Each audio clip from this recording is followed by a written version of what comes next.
আসসালামু আলাইকুম আপুরা ভাইয়ারা, সবাই কেমন আছেন? সবাইকে শবে বরাতের সালাম জানাচ্ছি। আর শবে বরাত উপলক্ষে আমার বাসায় আমি কি আয়োজন করেছি সেগুলোই আপনাদের সাথে শেয়ার করছি। তো দেখতেই পাচ্ছেন 2 রকমের হালুয়া তৈরি করেছি, বুটের হালুয়া আর করেছি এই যে সুজির হালুয়া। বুটের হালুয়াটা আমার বাসার সবাই খুব বেশি পছন্দ করে। গাজরের হালুয়া বানাবো চিন্তা করেছিলাম, সময়ের অভাবে তৈরি করতে পারিনি। আর এইদিকে চালের রুটি তৈরি হচ্ছে, দেখতেই পাচ্ছেন আপুরা ভাইয়ারা। খালাকে দিয়ে রুটিগুলো বেলে নিচ্ছি, আর কাই করে কিন্তু আমি মতে টোতে সব কিছু করে দিয়েছি, আর খালা বেলে দিচ্ছে।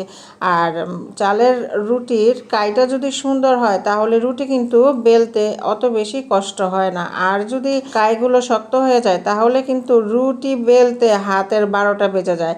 তো এই যে আপুরা ভাইয়ারা রুটি বেলাবেলি শেষ করে নিয়েছে, আর এইদিকে কিন্তু আমি ভাজাভাজির পর্ব শুরু করে দিয়েছি। স্পেশাল দিন বলে কথা, একা একা তো আর খাওয়া যায় না, তো সবাইকে সাথে নিয়েই খাবো, এই জন্য ছোট্ট পরিসরে আমার এই আয়োজন। তো এই তো রুটিগুলো ভেজে নিয়েছি, দেখতে পাচ্ছেন আপুরা ভাইয়ারা খুব সুন্দর কিন্তু রুটিগুলো ভাজা হয়েছে। আর এইদিকে কিন্তু গরুর মাংস রেডি করে নিয়েছি। গরুর মাংস ভুনা করব, মানে একটু হালকা ঝোল ঝোল থাকবে, আলু দিব সাথে। হালকা ঝোল ঝোল রেখে গরুর মাংসগুলো রান্না করব, তাহলে কিন্তু রুটি দিয়েও খেতে পারবে। আর বাচ্চাদেরকে জিজ্ঞেস করেছিলাম এই গরুর মাংস তোমরা কি দিয়ে খাবে, রুটি ভাত কিংবা পোলাও। তো বাচ্চারা বলছে মাম্মা রুটি তো খাবোই, ভাত রান্না করো, ভাত দিয়ে লাস্টে এই গরুর মাংস তরকারি খেয়ে নিব।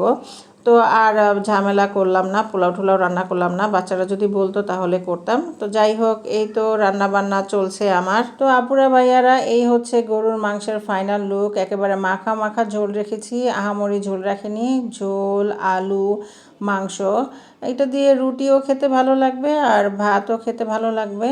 তো যাই হোক, বিশেষ একটা দিন, ভালো মন্দ রান্না করেছি, তো একা একা তো খাওয়া যায় না। তো আমি আমার আশেপাশে যারা আছেন তো তাদেরকে সাথে নিয়েই খাবো। তো আমি এই যে তাদের জন্য সার্ভ করছি। বরকতময় রাতে আল্লাহ তাআলার কাছে সবার চাওয়া এবং মনোবাসনা যাতে পূর্ণ হয়, এই দোয়া করে আমার এই ভিডিওটি এখানেই শেষ করছি। সবাই ভালো থাকবেন, সুস্থ থাকবেন। আল্লাহ হাফেজ।